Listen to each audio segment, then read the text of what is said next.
Bwana atakuwa ngome kwake alionewa, ngome wakati wa taabu. Kitabu cha Zaburi sura ya 9 mstari wa 9.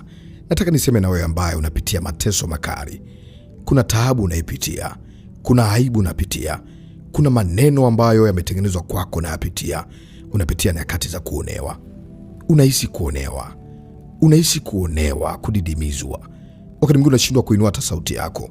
Kila ukiinua sauti wanakuonea, wanakushusha chini. Hauna mtu wa kukusaidia, hauna mtu wa kukusikiliza. Unatamani dunia ikusikie, unatamani watu wakusikie, lakini ndio kwanza unaonewa. Unasema, Mungu, ni kwa sababu sijui kuongea vizuri, ni kwa sababu siwezi kujitetea, ni kwa sababu siwezi kuongea kama vile wanavyoongea. Lakini ndani yako unasikia kuna ujasiri, lakini unasikia roho ya hofu, uchungu vimekukabili. Nataka nikutie nguvu ya kwamba Mungu yupo kwa ajili yako, kama alivyoandika katika kitabu cha Zaburi sura 9 mstari wa 9 ya kwamba Bwana atakuwa ngome kwake aliyeonewa. Mungu atakuwa ngome yako. Mungu atakuwa mwokozi na mtetezi wako. Ameyasikia machozi na kilio chako. Kitabu cha Kutoka sura ya 3 mstari wa 7, nimeyaona hakika mateso ya watu wangu, nami nimeyasikia au nimesikia kilio chao. Mungu amesikia kilio chako. Huenda umelia usiku na mchana, umekosa faraja, umekosa mtu wa kukutia nguvu, umekosa mtu wa kukuinua, umekosa mtu wa kuisikiliza sauti yako.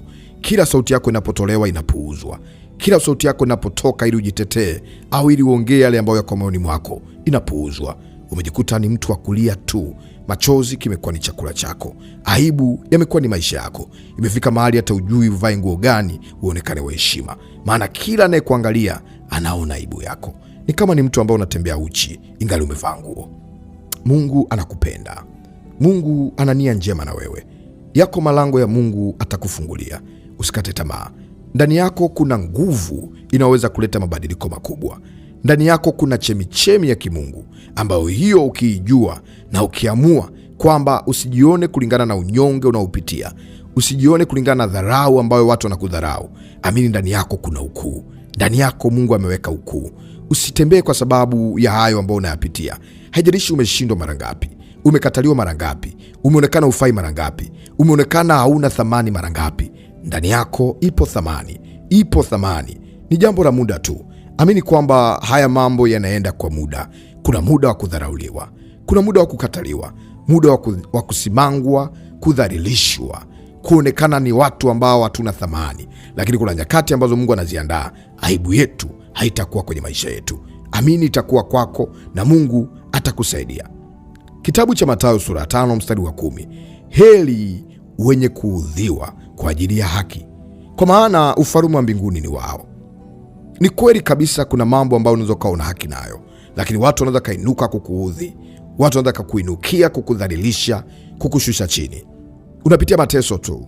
Wakati mwingine kuna mambo ambayo ni haki yako, kuna vitu ambavyo ni vya kwako, ni vya kwenu, lakini unapitia manyanyaso makali, kana kwamba wewe hauna umiliki, hauna share, hauna chochote katika hicho.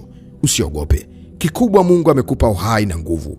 Chochote kilichopotea kwako kitaenda kurudi mara 7, kitaenda kurudi mara 100, na hii ni ahadi ya Mungu kwako. Nikutie nguvu. Usiogope. Amini, mbele yako kuna mambo makubwa ambayo Mungu amekuandalia.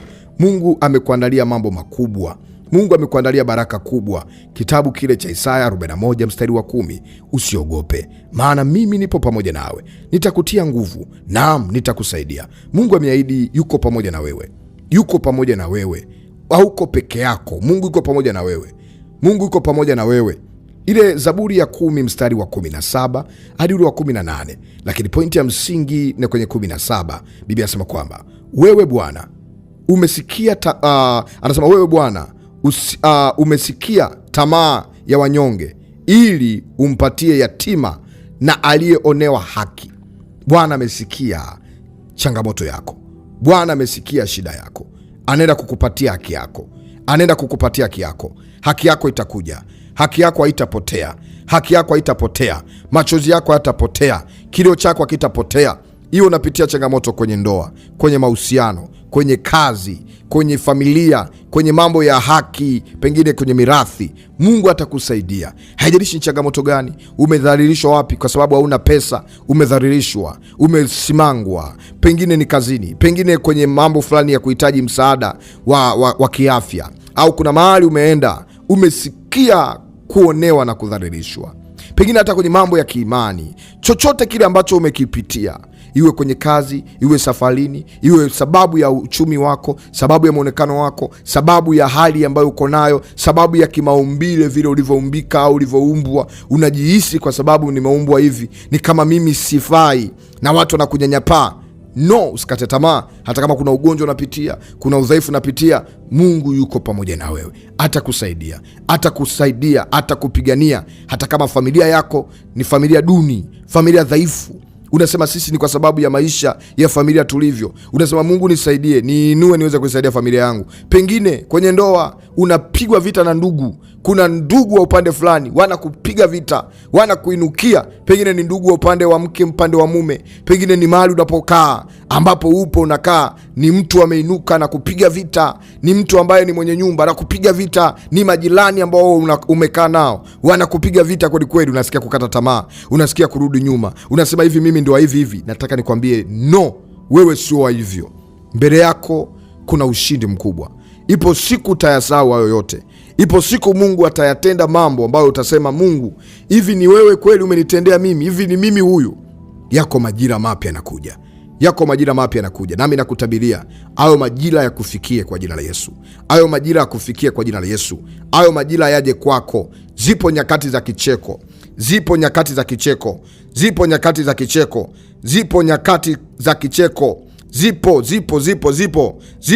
Zipo. Naamini kabisa. Naamini Mungu atakusaidia. Naamini Mungu atakusaidia. Mungu atakutetea. Mungu atakuvusha katika jina la Yesu. Na kuombea Mungu akayabadilisha maisha yako. Mungu akakusaidie. Mungu akakuvushe. Mungu akakutie nguvu. Usiishie hapo, ukavuke nyakati hizo. Kitabu kile cha Zaburi ya 126 mstari wa kwanza. Zaburi ya 126 mstari wa kwanza. Bwana alipowarejesha mateka wa Sayuni, tulikuwa kama waota ndoto. Bwana alipowarejesha mateka wa Sayuni, tulikuwa kama waota ndoto. Ni furaha kubwa ambayo Bwana anaenda kuileta kwako. Toka kwenye kipindi cha mateka ambacho ulikuwa unapitia, utasema, Bwana, hivi ilikuwa ni ndoto au kilikuwa ni kitu gani? Ziko baraka mbele yako. Ziko baraka mbele yako. Ziko baraka. Maana Bwana atafanya kinywa chako kibaki na kicheko. Ukisoma mstari wa 2, anasema, ndipo kinywa chetu kilipojaa kicheko na ulimi wetu kelele za furaha. Bwana ametutendea mambo makuu, nasi tumefurahi. Bwana kutendea mambo makuu. Bwana kupe furaha. Uliyepoteza furaha, Bwana kupe furaha. Neno naoliongea, naongea neno la kinabii kwako. Naongea neno la kinabii kwako. Lipokee tu kwa imani. Haijalishi hali gani unapitia, unyonge gani unapitia, aibu gani unapitia, lipokee kwa imani. Litaenda kuyabadilisha maisha yako. Nataka nikuombee. Inua imani yako mahali ulipo sasa. Inua tu, jiconnect na maombi haya. Jiconnect na maombi haya. Usijiangalie hali ambayo unapitia, usijiangalie aibu unayopitia. Moyo wako unasikia umesononeka, umekata tamaa. Hayo machozi yako Mungu atageuza kuwa machezo katika jina la Yesu. Baba Mungu, katika jina la Yesu, nimekuja mtumishi wako muombezi Pastor Godwin Ndelwa. Ninamuinua mpendwa huyu kutoka mahali yanaponisikia. Haijalishi yuko nchi gani, mkoa gani, mahali gani. Ninaamini nguvu yako ipo duniani kote, inatenda kazi. Kama vile Bwana ulivyoahidi kwamba kila aliyekutumainia hata aibika wala kutayarika. Mtu huyu amekutumainia wewe. Na wewe Bwana umeahidi kila ambaye anakutegemea wewe utamsaidia. Maana imeandikwa, amelaaniwa mtu yule amtegemeaye mwanadamu. Huyu hajamtegemea mwanadamu. Kuna watu waliowategemea wakaweka ahadi hawajatimiza. Leo hii amegeuka na kutegemea wewe. Kwa mamlaka niliyopewa, kama kuna nguvu ya giza yote ile inayosababisha apitie aibu, apitie kukataliwa, apitie kusimangwa, kushushwa chini, magonjwa na fedhea za aina zote, kwa mamlaka niliyopewa kama mtumishi wa Mungu na kwa mamlaka ya jina la Yesu, ninalipua hizo madhabahu za giza, nalipua hizo pepo, nalipua hizo miungu, nalipua hizo uchawi Kila chochote kilichofanywa kwako, iwe ni uchawi wa vitabu, iwe ni uchawi wa maneno, iwe ni uchawi wa chungu, iwe ni uchawi wa baharini, chochote kinachofanya usionekane, chochote ambacho kinafanya sauti yako isiwe na ladha, chochote kinachofanya usisikike, chochote ambacho kinafanya ubaki hivyo hivyo, watu wakuchukulie mnyonge, kama kuna magonjwa umepewa, kama kuna roho ya hasara, roho ya mauti, roho ya umasikini kwenye familia na kwenye maisha yako, na ilipua kwa jina la Yesu. Roho ya kukata tamaa, kujiona uwezi kuongea, kujiona mnyonge, na ikemea kwa jina la Yesu. Na chipusha ujasiri. Mungu akupe ujasiri, Mungu akupe nguvu. Kama kuna namna yote adui amekufanya uwe unapigwa mishale na unaishiwa nguvu, unakata tamaa, roho ya kukata tamaa na iondoa. Kuanzia sasa nataka uamke. Amka kutoka usingizini, amka kutoka kwenye hiyo hofu. Wewe ni una nguvu, Mungu yuko pamoja nawe. Haki yako haitapotea, haki yako haitaibiwa. Ninaamuru kwa jina la Yesu, mahali popote ilipo haki yako, ikapige kelele na ukaipate kwa jina la Yesu. Yoyote ambaye amekuinukia kukuaibisha, Mungu akashughulike naye. Yoyote ambaye amekuinukia kukutia aibu ili uonekane ufai, kukuchafua ili aonekane mzuri, Mungu akashughulike naye. Mungu asinyamaze kwa ajili yako, Mungu asinyamaze kwa ajili yake. Huyo mtu akamshughulikie, akamshughulikie, akamshughulikie. Haki ya mnyonge haitaenda bure, haki ya mnyonge haitapotea katika jina la Yesu. Imetosha kuonewa, imetosha kudhalilishwa, imetosha kusimangwa, imetosha kunyoshewa kidole, imetosha aibu unaoipitia, na ifuta kwa jina la Yesu. Hiyo roho ya aibu iliyoandaliwa kwako, iwe kwa nguvu za giza, iwe kwa kipepo, na ipiga na kuipindua.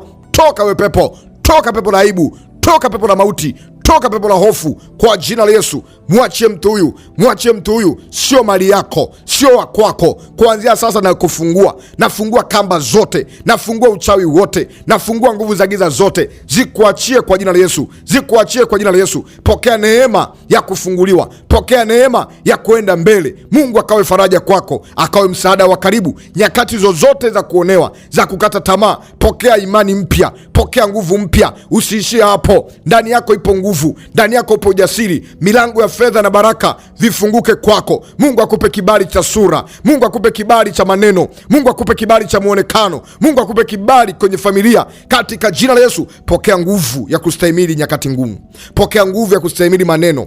Kila maneno atakaporushwa kwako, Mungu akupe ujasiri, yakapotee na akawarudie wao. Kila walilolipanga kwa ajili ya kukuchafua, likawarudie wao kwa jina la Yesu, likawarudie wao kwa jina la Yesu. Na irejesha heshima yako popote ilipoibwa. Yeyote aliyechukua heshima yako ataenda kurudishwa, ataenda kurudisha by fire by force, kwa nguvu ataenda kurudisha, kwa lazima ataenda kurudisha. Mahali popote walipokuchafua, waende wakakusafisha hao katika jina la Yesu. Mungu akutetee, Mungu akupiganie. Yeyote aliyeinua ulimi, yeyote aliyekutamkia ubaya na kukushusha, kukudhalilisha, na amuru kwa jina la Yesu, Mungu akashughulike naye. Biblia inasema kwamba yeyote ambaye atatuinukia kwa ajili ya kutupiga, kwa ajili ya kutuaibisha, Mungu atafanya kisasi juu yake. Nami naachia kisasi cha Bwana katika jina kuu la Yesu Kristo aliye hai. Pokea neema, pokea amani. Amani ya Kristo ipitayo amani zote iingie ndani yako. Pokea amani. Sijui ni unapitia nini, sijui nini kinafanya upitie haya, lakini naamini Mungu anaenda kukuvusha. Pokea amani. Naongea na mtu mmoja ambaye maombi hayo umesikia amekugusa, amekusisimua, umesikia amekutoa machozi. Pokea amani. Naongea na wewe ambaye umesikia tu niendelee kuyasikiliza, ulitaka uyakatishe, lakini umesikia tu uendelee kuyasikiliza. Pokea amani. Pokea amani. Mungu anakusudi na wewe, Mungu anaenda kuyabadilisha maisha yako. Na kutabilia kama Bwana aishivyo, ukapokee heshima ambayo ukutegemea, ukapokee cheo ambacho ukitegemea. Wakati huu nasikia Roho Mtakatifu ananisukuma kwamba ujumbe huu utaenda kuwa msaada kwa watu wengi na kuwainua watu wengi waliokata tamaa. Mungu akakupandishe, Mungu akakuketishe mahali ambapo kutegemea utakaa katika jina la Yesu. Na hapo hautawekwa na watu, utakuwa umewekwa na Mungu mwenyewe. Na kama Mungu amekuweka, hakuna anayeweza kushusha, iwe kwa uchawi, kwa uganga, kwa maneno, kwa figisu na kwa vyovyote, maana ni Mungu aliyekuketisha hapo. Amen. Mungu akubariki sana. Naitwa mchungaji na mwombezi Pastor Godwin Ndelwa, ambaye nimeomba pamoja na wewe na kutia moyo. Hii ni ibada kamili. Usiichukulie kawaida, hata kama imekuja kwa njia ya simu, kwa njia ya TV, kwa njia ya radio. Ni ibada kamili nyumbani kwako. Ni Mungu alikuwa anasema na wewe, na Mungu amenituma nilete ujumbe huu kwako, uwe faraja na ukutie nguvu kutoka hapo ulipo. Usikate tamaa. Mungu anakusudi na wewe. Mungu akubariki sana. Sikia ndani ya moyo wako kujiconnect au kujiambatanisha au kusindikiza maombi haya kwa sadaka yako ya hiari. Hii ni ibada kamili na sadaka ni hiari kulingana na hali ambayo uko nayo. Na sadaka haina kiwango, kwanza inaanzia ndani. Karibu kwa namba iliyoandikwa sadaka. Lakini pia unaweza kujiunganisha pamoja nami kwa kupata msaada zaidi. Kama hauna WhatsApp yangu, unasema mtumishi wa Mungu, watu wa Mungu hao wapokeagi simu, hawajibu message. Wakati mwingine ni kweli tunaweza tukawa tunazidiwa na watu wengi, au umetumaga message mara nyingi, au umetumaga ujumbe mara nyingi hujajibiwa. Usikate tamaa. Wakati mwingine tunashindwa kujibu wote, lakini katika namna yote ile nikipata ujumbe wako nitajitahidi nikujibu, nitajitahidi nikuhudumie. Karibu kwa namba iliyoandikwa WhatsApp. Mungu atakuhudumia. Usikate tamaa mpendwa. Mungu yuko pamoja na wewe. Mitandao ya kijamii andika Maombi ni Dawa au Maombi Tiba. Usiache kusubscribe na kutufollow ikiwa umebarikiwa na huduma zetu. Ubarikiwe, uwe na wakati mzuri.